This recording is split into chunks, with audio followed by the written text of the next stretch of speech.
how we're all playing our part and our role in creating change, man. Like this is the wildest moment in time where everybody's attention is here, and you know where people stand on either side of the fence and Yeah.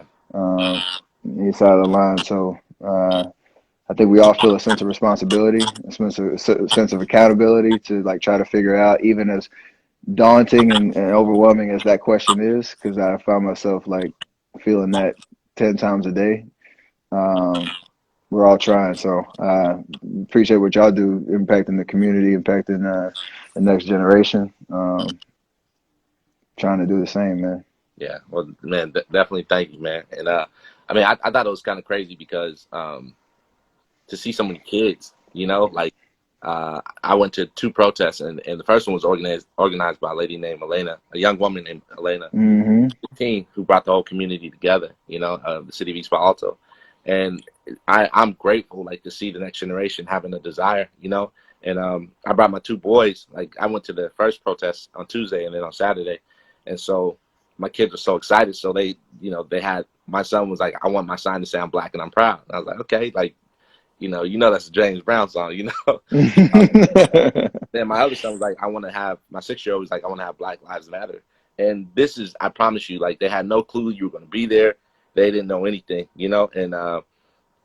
and so when they were picking their outfits out for the morning, they said, or the night before, they said, I want to have Steph's jersey on. I was like, why do you want Steph's jersey? Like, and they were like, because he's my role model, and they had no clue you were going to be there. Like, and so I thought that was really dope on just like seeing the impact of the platform that you guys are using, and the next generation saying, man, I want to represent this while I fight for these things. And they're very in tune on what it is. So that was dope to me, like that was just such a beautiful thing. And you brought your daughter out there too, amongst what I think it's like Yeah. 1,000 people. Is that what the count was? I was trying to do the eye test and see. It was crazy, the turnout and the energy. Um, to your point, like bringing, Riley 7, and so we brought her. Felt like she could handle one the walk, but just the environment of being, a part of something as special as that, and speaking on behalf of people that now can't speak for themselves, and understanding like what the issues are to them, that we're fighting for, so that they don't have to fight, for. And so she was asking us crazy questions. She knew who George Floyd was. She didn't know about Breonna Taylor when we got to the protests, and as they were giving the speeches, and we were kind of educating her as she had questions, because we didn't want to overwhelm her with information, just kind of let her absorb as much as she could. I think as by the time about halfway through the protest, like she was leading chants and saying their name and saying Black Lives Matter, and going with a couple of her friends from school.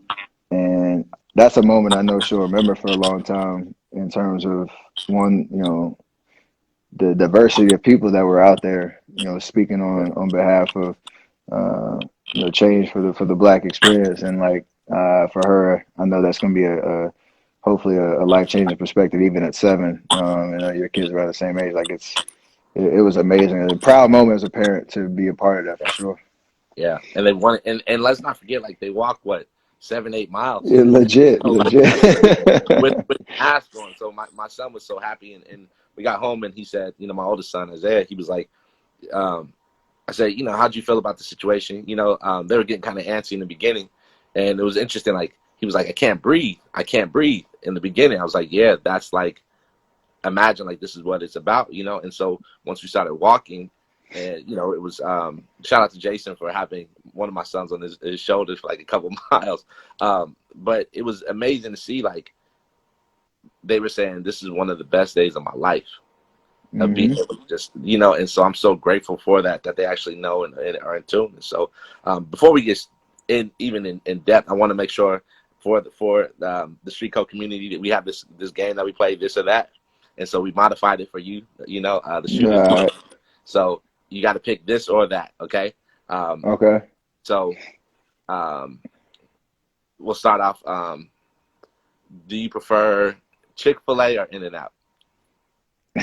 Oh, the heavy hitting first. Chick-fil-A. Okay. Defense or offense? Offense. Defense is important, but you gotta put the ball in the basket. Okay. Since you're a shooter and a marksman, would you prefer Hawkeye or Legolas from Lord of the Rings? Neither. I ain't really watched that like that. All right, we got to end this. I know. No, I need to get caught up on the culture, man. That went right over my head too. You see my eyes. I was like, who? Nah. Yeah, you just left me I might hanging have on to that pick one. up when my kids start watching out. You have to ask me like a year from now. I'll have an answer for Okay, okay. you. You prefer Steph Curry or Stephen Curry? Stefan. Okay. And this is the last one. Shimmy or Thiz face? Ooh. I the thin space only because I know the moment that I did it the first time. It was game 5 of the 2015 finals. And I made a three on the right wing and I did it. And like so that moment that was obviously the first championship. That was in my head I can still feel what I felt when I did it. So I shimmy way too much anyway, so it is face for sure. And they made murals off of that too. You can't really make I remember that's saw one down in where in was that? Oakland. Downtown Oakland. Yeah. Yeah, The building's not there anymore, but yeah, but I've seen it a couple places too. So all right. uh, yeah. So I wanted to ask you, like, in the midst of like what's going on, like, how are you doing during this time? But obviously we're dealing with COVID and obviously the social injustice between African Americans. I have every emotion, man. I mean the blessings of what uh time that I've had with my family in terms of, obviously the shelter in place. I'm really trying to really lean into that is making up for a lot of lost time in terms of what our crazy schedules used to be and all the excuses we used to have of, got to do this, got to do that. That kind of went away for a good while. And so I got to lean into, the presence, ENCE. So like Yeah, that was big. But as you kind of get through it, it's tough. Like I've really my sister's been a big proponent of it, and the league is really stepped in terms of your overall mental health of their players and really taking that seriously in that conversation.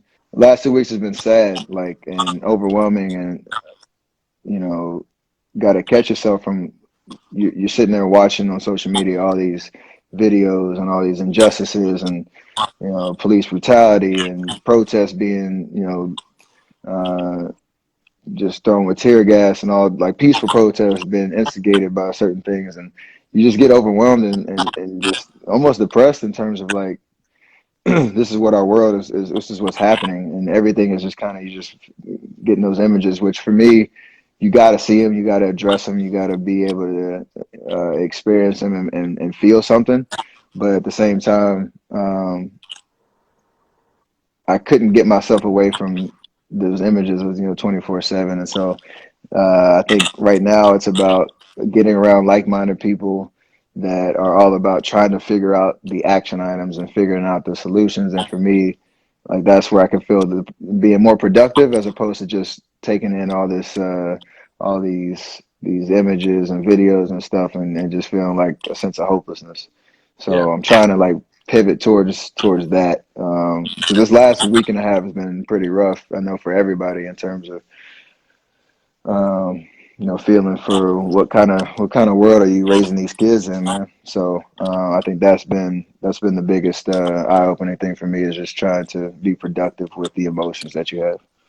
yeah. And I think I was so grateful to see you in Palo Alto. Like I was raised in Palo Alto. Like that's a city I loved, and but I also have seen the bad end of racism. In that Hmm. I would say I probably experienced a lot of majority of my racism through that, and it meant so much to see people gather in that city hall. And I mean, I don't know if you knew I was from there. I don't know if you knew. I knew you were from there. That's why I was asking you all those questions when I saw you, towards the end of the parade, or the end of the protest, because I could tell that just even by just looking at you that you were feeling a certain type of way around what was actually happening right in front of your eyes because of the you Yeah, growing up there in your history.